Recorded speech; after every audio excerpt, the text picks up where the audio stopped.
성경적인 교리 강좌 오늘 두 번째 시간이에요. 지난 시간에는 저희가 원죄가 무엇인가에 대해서 함께 나눠봤죠. 오늘은 구원, 구원이 무엇인가 연결해서 함께 오늘 여러분과 좀 생각해 보려고 합니다.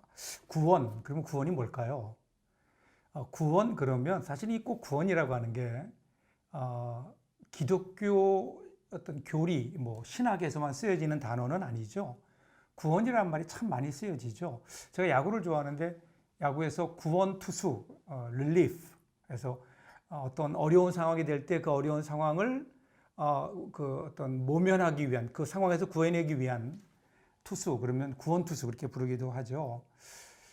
그러다 보니까 이 구원이라고 하는 단어를 우리들이 그냥 우리의 일상 속에서 사용하면서 오해하는 경우도 있는 것 같아요. 그래서 도대체 구원이 뭔가 하는 것들을 오늘 여러분과 함께 좀 나누어 보려고 합니다. 구원, 왜 구원을 받아야 돼? 왜 우리가 구원을 받아야 할까요? 왜 우리 기독교에서는 교회에서는 계속 구원받아라, 구원에 대한 얘기를 거듭거듭 강조할까요? 그것은 구원이 꼭 필요한 것이기 때문에 그렇습니다. 로마서 3장 23절에 보면 모든 사람이 죄를 범하였음에 하나님의 영광에 이르지 못하더니 이렇게 인간의 실존을 이야기해 주고 있죠. 하나님의 영광에 이르지 못했다. 그 이유가 뭐라고요? 죄를 범했기 때문이다. 여기에서 죄는 지난주에 우리가 나누었던 원죄인 겁니다. 원죄. 내가 지금 어떤 죄를 지었기 때문이 아니라 이미 우리 가운데 우리의 본질처럼 들어와 있는 죄성이죠. 그것 때문에 하나님과의 관계가 단절되었기 때문이다.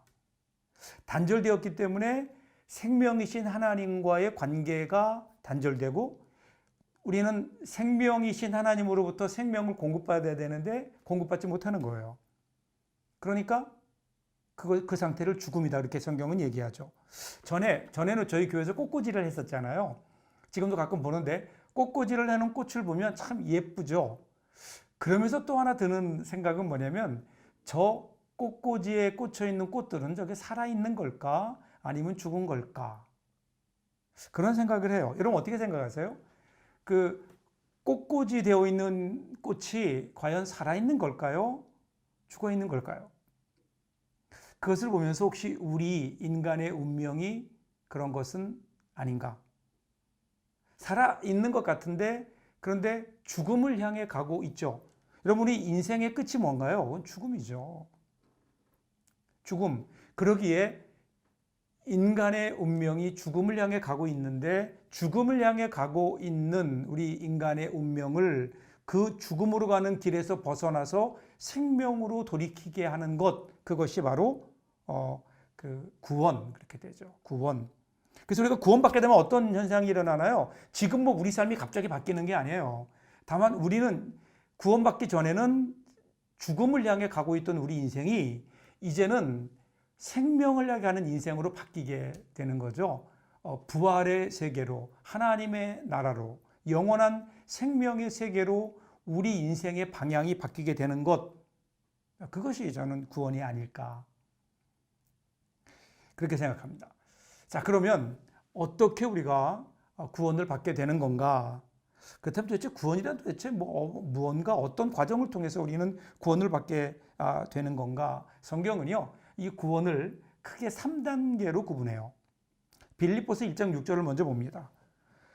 너희 안에서 착한 일을 시작하신 이가 그리스도 예수의 날까지 이루실 줄을 우리는 확신하노라. 여기에서 착한 일이라고 하는 것은요, 우리를 죄에서 구원하셨던 그 사건인 거예요. 즉 십자가 사건입니다. 이것이 우리의 구원의 근거요, 구원의 시작입니다. 십자가 사건, 그것으로 하나님이 원래는 관계가 단절되었던 하나님과 우리 인간 사이를 이으셨어요. 십자가가 하나님과 인간 사이의 가교 역할을 하는 겁니다. 그래서 그 십자가를 통해서 우리는 이제 하나님과의 관계가 회복되고 하나님의 자녀가 되고 생명을 공급받게 되는 거죠. 이 십자가 사건을 믿을 때, 그때 비로소 우리의 구원이 시작되는데 이것을 칭의의 단계다 그렇게 얘기해요. justification 이렇게 얘기하죠. 이걸 다른 말로 거듭났다 혹은 중생했다 그렇게 얘기해요. 이 단계는요, 철저하게 하나님의 은혜, 십자가의 은혜로 이어지는 겁니다. 빌립보서 1장 6절 말씀대로 이 일을 시작하신 분이 하나님이세요. 우리가 시작한 게 아니에요. 우리가 하는 일은 아무것도 없어요. 우리는 그저 우리가 죄인임을 고백하면서 내가 하나님의 은혜를 구하는 것뿐이에요. 그 순간 우리가 예수 그리스도께서 나를 위해 죽으심으로 하나님과 나 사이가 회복되었다는 것을 믿는 그 순간, 그것을 내가 인격적으로 받아들이는 그 순간 우리와 하나님과의 관계는 회복되고 우리에게는 새로운 생명이 시작되게 되는 거죠. 그래서 누구든지 그리스도 안에 있으면 새로운 피조물이라, 죽음을 향해 가던 존재에서 생명을 향하여 가는 존재로 바뀌게 되는 거예요. 이 모든 게요, 다 하나님의 은혜로 이루어집니다. 하나님이 시작하신 일입니다.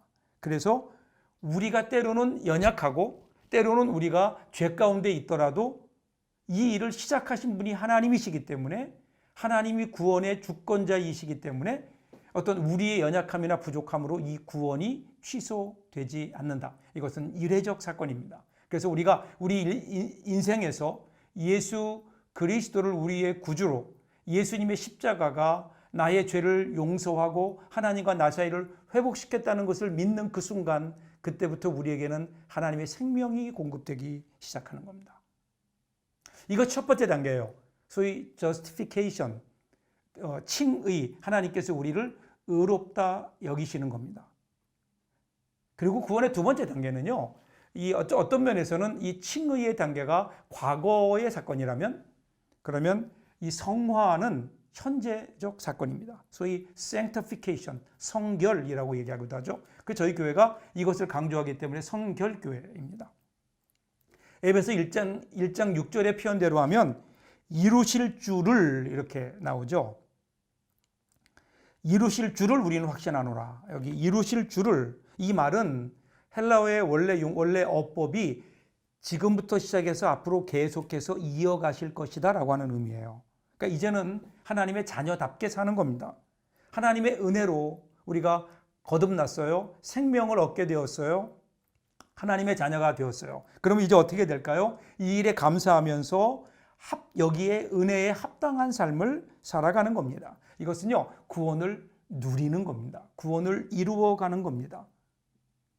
그래서 하나님께서는요, 우리에게 말씀을 주셨어요. 구약에는 율법이죠. 말씀을 주시면서 그 말씀을 지키라고 하십니다. 그렇기 때문에 이 성결, 성화의 단계는 믿음 후에 따라오는 하나님의 말씀을 행함으로 사실은 이루어집니다. 그런데 이 말씀을 주신 이유가 뭘까요? 구약의 율법을 주신 이유는 간단해요. 그것을 지킴으로 더 좋은 사람이 되는 게 아니에요.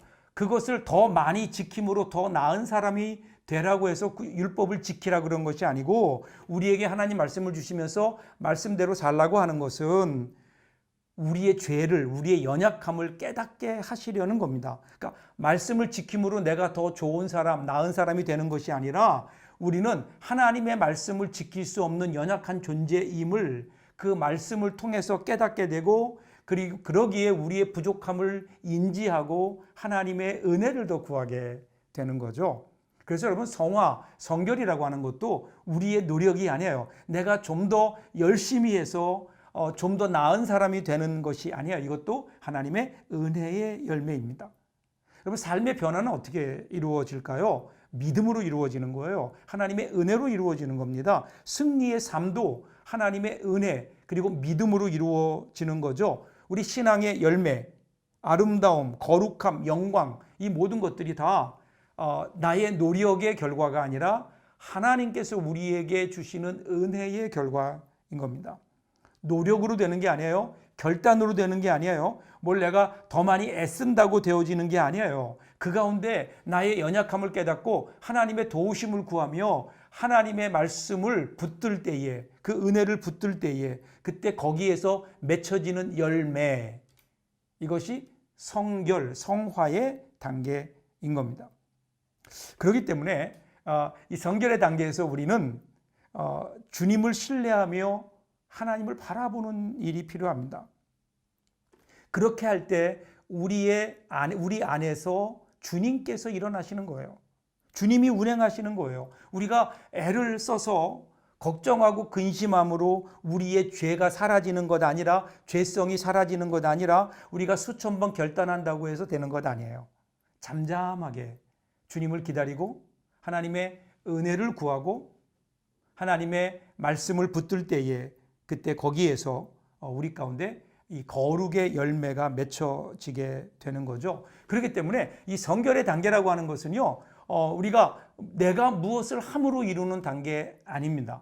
구원이라는 것은 내가 뭘 이루는 게 아니에요. 이미 하나님께서 이루어 놓으신 것을 내 안에 누리며 하나님의 은혜에 감사하며 주님을 바라보며 내 속에 있는 것들을 내려놓고 우리 주인 되시는 주님을 내 마음속에 영접해서 주님이 내 마음을 다스리게 하는 것, 이것이 성결이고요. 그것을 통해서 우리는 성령의 열매를 맺는 겁니다.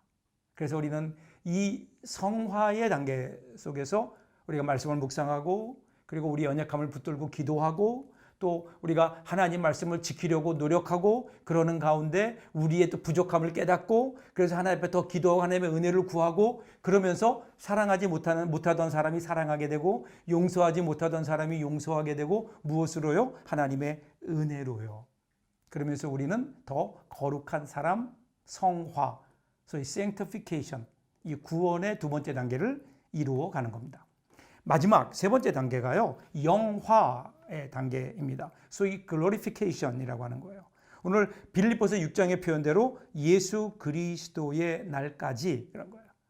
자, 그럼 온전한 구원은 언제 이루어질까요? 그것은 주님의 날에, 예수 그리스도의 날에, 즉 마지막 때에, 우리가 하나님 앞에 갈 때에, 그때 이루어지는 거예요. 그것은 영원한 나라, 하나님 나라에서 우리가 영광의 면류관을 받게 되는 그때 우리의 구원이 이루어지게 되는 겁니다. 이 온전함은 이 세상에서 완성되는 것이라기보다 사실은 종말에 가서 이룰 수 있는 그러한 우리 구원의 궁극적 완성입니다. 이것은 마치 여러분, 구원은 그래서 씨앗과 같아요. 씨앗이 사실은 검고 작고 볼품이 없잖아요. 근데 그것을 심으면 거기서 싹이 나고, 그리고 잎이 나오고 줄기가 뻗어가면서 나중에 거기에 아름다운 꽃이 피고 열매를 맺잖아요. 바로 그와 같은 겁니다. 그 안에는 이미 정해진 유전자가 있어요. 비록 볼품 없지만, 아무것도 아닌 것 같지만 작은 씨앗 안에는요, 생명이 들어가 있는 거예요. 그것이 온전한 상태로 피어나는 것, 그것이 구원의 완성이고요. 오늘 우리는 그 구원의 완성을 향해 나가는 과정에 있는 거죠. 그래서 구원이라고 하는 것은요, 한순간의 사건이 아닙니다. 구원이라고 하는 것은 그저 단순히 천국에 가기 위한 어떤 자격을 받는 것도 아니고, 무슨 천국 들어갈 수 있는 비자를 받아 놓는 것도 아닙니다. 구원은 일생을 통해 하나님께 나아가는 순례의 길을 시작하는 겁니다. 그런데 안타까운 사실은 우리 한국 교회가 이 구원의 풍성함을 뒤로한 채 여전히 우리는 칭의 이 단계에서 벗어나지 못하고 있다는 거예요. 거기에 머물러 있기 때문에 그 다음에 하나님께서 우리에게 준비해 놓으신 구원의 놀라운 세계들을 우리들이 경험하지 못하는 거죠. 저는 그 증거가 신앙의 관념화라고 생각합니다. 신앙이 그냥 관념화 되어 버렸어요. 신앙을 생각만 가지고 있지, 삶 속에서는 그 우리의 신앙이 실천되고 삶으로 나타나지 못합니다. 그냥 머리만 믿어요. 생각으로만 믿어요. 그러니까 믿습니다 말뿐이고, 우리의 삶 속에서 구체적으로 실천해 나가는 그런 실천이 우리에게 없죠. 그러니까 믿음 생활, 그러면 우리는 그냥 성경 공부하는 것, 기도하는 것 물론 필요해요. 그런데 그것이 그러다 보니까 우리의 삶과는 전혀 동떨어진, 어떤 의미에서는 그냥 종교 생활로 제한되고 있는 것은 아닌가. 여러분 생각해 보세요. 여러분이 지금 여러분의 구원의 여정은 어디까지 와 있나요? 혹시 칭의의 단계에 머물러서, 중생의 단계에 머물러서 그 다음 단계, 구원의 더 풍성함을 향해 나아가고 있지 못하는 것은 아닌가. 오늘에 안주하지 마십시오. 신앙은 우리 일평생 걸어가야 되는 그러한 여정입니다. 하나님의 은혜로 우리가 하나님의 자녀로 칭함을 받았죠. 근데 우리는 아직은 거룩한 자가 아닙니다. 그리고 그러기에 우리는 거룩한 사람이 아니라 거룩해지기를 원하는 사람이에요. 거룩함에 열망이 있는 사람이에요. 이 땅에 살면서 우리는 하나님을 닮고자 하는 거룩한 그 구원의 여정을 따라 하나님의 은혜를 구하고 하나님의 말씀을 따라 살아가는 사람들, 그리고 나중에 그러한 과정을 우리들이 거치면서 우리가 조금 더 주님을 닮아가고, 그리고 나중에 우리가 주님 앞에 섰을 때, 그때 우리의 모습이 정말 주님 닮은 주님의 자녀답게 설 수 있도록, 그렇게 오늘을 살아가는 사람들, 이 사람들이 구원을 얻은 사람들인 겁니다. 그래서 성경에서는 구원을 두렵고 떨린 마음으로 이루어라, 그렇게 이야기하죠. 여러분, 교회 역사를 보면요, 종교개혁 시대에도 그 어떤 종교개혁자도 칭의와 성화를 다른 차원으로 생각하지 않아요. 이신칭의, 은혜로 말미암아 혹은 믿음으로 말미암아 구원을 얻는다라고 하는 이러한 종교개혁의 뿌리를 놓았던 마르틴 루터도 보면 성화, 이것에 대해서 굉장히 강하게 역설했죠. 그러니까 행위에 의한 칭의는 가장 악독한 성경의 왜곡이요, 교황주의의 폐해지만 의롭다 신자들은 거룩의 열매를 맺을 수밖에 없다. 그렇기 때문에 우리가 칭의가 성화로 이루어지지 않으면 과연 그 구원이 온전한 구원이겠는가? 뒤를 이어서 여러분, 칼빈도 그랬거든요.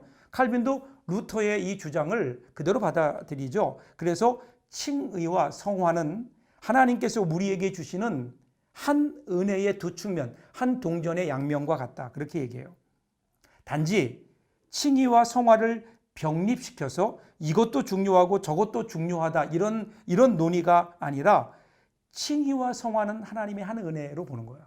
그러니까 칭의의 은혜에 들어온 사람은 자연스럽게 성결의 은혜로, 성화의 은혜로 가는 거예요. 그러니까 이것을 따로 떨어뜨려서 생각할 수 있는 것이 아니라는 거예요. 현대 그 교회에 오면서 이것을 따로 떨어뜨려서 설명하다 보니까 이 둘이 하나임을 사실은 우리가 그동안 가르치지 못했던 거죠. 그래서 뭐 칭의만 받아도 구원 얻을 수 있다, 또 어떤 사람은 성의 없는 칭의는 구원받지 못한다, 이러한 식의 논리는 사실은 맞지 않은 거죠. 왜냐하면 그것은 하나를 지향하고 있기 때문에. 칭의의 은혜를 받은 사람이 어떻게 성화의 은혜를 향해 나가지 않을 수 있을까요? 우리는 모두 믿음으로 말미암아 예수 그리스도와 연합하고 예수 그리스도를 우리 인생의 구주로 영접했다면, 그러면 그분께서 우리 안에 사시며 그분께서 우리를 주관하시는 것은 당연한 일이 아닐까요? 점차적으로요. 그래서 이러한 칭의와 성화를 그리스도 안에서 한 은혜로 보는 거예요. 이게 개혁주의의 신학인 겁니다. 그래서 그러다 보니까 그의 구원론은 칭의보다 성화 쪽에, 모든 종교 개혁자들의 신학을 보면 칭의보다 성화 쪽에 더 큰 그 방점을 두고 있죠. 그러니까 하나님의 은혜로 말미암아 구원을 얻은 증거, 그 증거를 어디에서 찾을 수 있느냐? 그러면 종교 개혁자들은요, 성화에서 찾았다고요. 우리 안에 예수 그리스도를 닮은 모습들이 나타날 때, 아, 저 사람은 구원 받았구나, 그렇게 그 구원의 어떤 외적인 증거를 거기에서 찾았죠. 그래서요, 여러분, 그 칼빈이라고 하는 사람이 사실은 칭의를 강조했다 그러지만, 사실은 그가 썼던 기독교 강요를 보면 성화를 칭의보다 앞서서 논의해요. 그 이유는 혹시라도 이러한 것들이 오해가 될까봐 그 칼빈이, 그 종교개혁자인 칼빈이 칭의를 논하기 전에 먼저 성화를 구원의 첫 번째 중요한 것으로 다루고 있는 겁니다. 우리가 여기서 또 하나 우리들이 신학적으로 조금 조심해야 되는 게, 이 칭의가 이루어진 다음에 그 다음에 성화가 이루어진다. 물론 맞는 말씀이에요. 그러나 항상 그렇지 않은 거예요. 많은 경우 보면 그것이 두 개가 동시 사건으로 일어납니다. 동시 사건으로. 즉 칭의 받은 다음에 점차적으로 성화 단계에 들어가는 게 아니라 오히려 성화와 칭의가 동시에 일어나는 경우도 있죠. 이거는 꼭 그렇기 때문에 시간적으로 구분할 수 있는 것은 아닙니다. 그래서 종교개혁 당시에도 개혁자들이 오직 그리스도로 말미암는, 그리스도를 믿음으로 우리가 구원을 얻는다라고 얘기할 때 그때 언제나 이 성결의 은혜, 성화의 은혜를 이야기했다라는 겁니다. 그래서 여러분 우리가 내가 구원받았다고 얘기하는 것은 단순히 칭의의 단계만이 아니라 항상 성화의 단계가 동시에 이루어질 수밖에 없다. 만일에 여러분 조심스러운 얘기지만 만약에 나는 구원은 받은 것 같은데 그런데 내 안에 예수께서 나를 주관하시는 어떤 증거들이 하나도 없다. 그러면 여러분 우리는 그 구원을 다시 한번 생각해 봐야 돼요. 어떻게 예수님께서 내 안에 들어와서 나의 주인이 되셨는데 내가 주님을 영접했는데 그 주님께서 내 안에 어떤 영향력도 끼치지 못한다. 주님께서 내 안에 나를 주관하지 못한다. 그러면 여러분 그게 과연 구원받은 상태일까요? 여러분 다시 한번 정리해 보면요. 어거스틴 이래로 개혁자들은요. 종교개혁자들은 그 누구도 칭의를 구원이라고 얘기하지 않아요. 지금도 그렇게 가르치지 않습니다. 오히려 칭의와 성화는 하나님의 영원한 구원, 그 구원의 여정 가운데 가장 특징적인 두 측면을 얘기하는 것뿐이고 그것은 하나의 구원을 이루어 가는 겁니다. 그래서 우리가 칭의와 성화를 가지고 닭이냐 아니면 알이냐, 달걀이냐, 닭이 먼저냐 알이 먼저냐 이런 식의 논쟁할 필요가 없어요. 왜냐하면 우리 그리스도인들은 오직 믿음으로 말미암아 그리스도와 연합해서 의롭다고 인정받는 칭의의 은혜를 얻으며 그것은 당연히 그리스도 안에서 주신 은혜 안에서 성화의 삶을 살아가는 것으로 이어질 수밖에 없기 때문에 그렇습니다. 그러니까 성경과 그리고 어떤 종교개혁자들이 그렇게 안 가르친다고 하니 문제가 많은 거지. 하나님의 뜻을 높이고 예수 그리스도의 공로만을 의지하는 그리스도의 사람들이 믿음으로 받은 칭의에 감사하고 믿음의 성화의 삶으로 우리가 나가면 되는 거죠. 이건 당연한 결과일 겁니다. 여러분 예를 들어서 어린아이가 밖에 나가 놀다가 옷을 다 버렸어요. 그리고 집에 들어왔어요. 그럼 엄마가 어떻게 할까요? 당연히 아유 좀 조심하지 그랬니? 그러면서 아이의 옷을 벗기고 그리고 아이를 씻기고 깨끗한 새 옷을 입히겠죠. 그리고 그 옷은 빨을 거예요. 빨아서 깨끗하게 다시 만들어서 깨끗하게 세탁한 다음에 그 다음에 다시 그 아이를 입히겠죠. 이것을 본 아이가 만약에 내가 밖에서 내가 옷을 더럽게 막 장난치며 해도 옷을 더럽혀도 우리 엄마는 그것을 깨끗하게 해주는구나. 그러니까 마음대로 놀아야 되겠다. 이제는 더 개구지게 놀아야 되겠다. 내 마음대로 놀아야 되겠다. 여러분 그러면 그 아이는 나중에 어떻게 될까요? 만일에 그 아이가 그렇게 산다면 엄마한테 돼지게 혼나겠죠. 엄마가 그렇게 하는 이유는 은혜인 거예요. 그러면 그 다음에 어떻게 될까요? 엄마의 은혜를 생각하고 고맙게 생각하고 그 다음부터 좀 더 조심하게 그리고 옷이 더럽히지 않도록 조심을 해야 되는 거죠. 그게 성숙함이라는 거예요. 그러니까 칭의와 성화 모두가 은혜입니다. 여기서 성화란 이 땅에서 죄 없이 사는 상태를 얘기하는 것이 아니에요. 그것은 나중에 영화의 단계에 이르렀을 때 그렇게 될 거예요.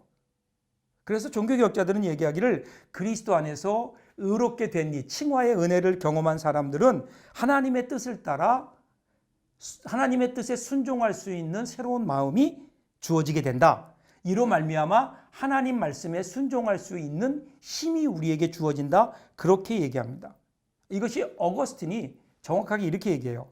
타락 전 인간은 죄를 지을 수 있는 상태였고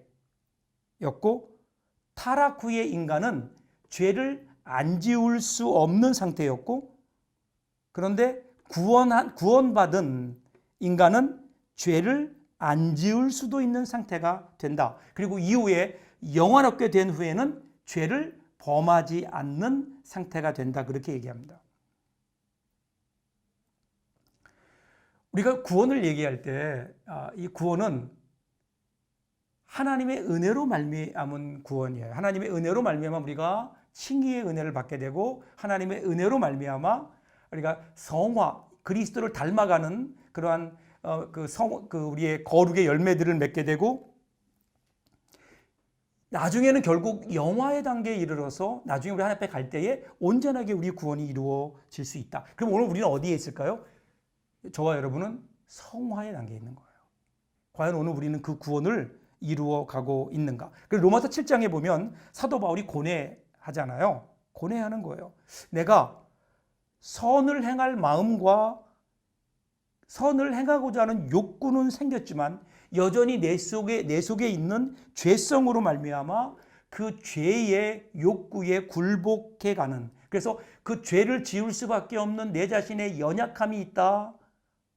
오라 나는 공고한 사람이다. 그렇게 고백하잖아요. 그래서 의인이지만 죄인인 상태, 이것이 바로 오늘 우리들의 모습이에요. 결국 우리는요, 하나님의 은혜로 말미암아 하나님의 법을 즐거워하고 선한 것을 사모하는 마음을 가지고 그리스도를 닮아가기 위해 노력하지만 이 땅을 사는 동안 우리는 온전하게 하나님의 뜻대로 예수님처럼 순종할 수는 없고 죄를 온전하게 떠나게 되는 영화의 어떤 그 단계를 우리가 누릴 수는 없지만, 그러나 그것이 우리의 마지막 모습임을 기억하면서 오늘 우리는 이 성결의 성화의 길을 묵묵히 걸어가는 겁니다. 결국 성화라고 하는 성화의 은혜 속에는 하나님이 부어주시는 은혜, 그런데 그 은혜만큼 또 하나는 우리 안에 여전히 남아있는 죄성, 이것과의 싸움이 있죠. 우리 인간의 의지는, 그리고 우리의 노력은 우리가 그리스도를 닮은 사람으로 살아갈 수 있는 힘이 부족합니다. 그러기에 우리에게는 은혜가 필요한 거죠. 오늘도 그래서 하나님의 은혜를 구하며 이 땅에서 우리가 구원의 성결의 그 구원을 이루어가기 위해서 주님의 은혜를 구하며 나아가는, 그래서 결국은 하나님께서 이루실 구원을 우리들이 소망하며 그 구원을 향해 나갈 때 그때 우리에게 구원의 기쁨, 구원의 새로운 세계가 열려지게 되고 점점 우리는 그리스도를 닮아가는 삶을 살게 될 겁니다. 우리의 구원관이 편협하게 칭의에 머물러 있지 않기를 바랍니다. 그 다음 세계를 향해 더 나은 두렵고 떨린 마음으로 구원의 세계를 향해 나아가는 그러한 저와 여러분이 될 수 있기를 바랍니다. 더 자세한 것은 여러분 우리 강의 시간에 여러분과 함께 하도록 하겠습니다. 고맙습니다.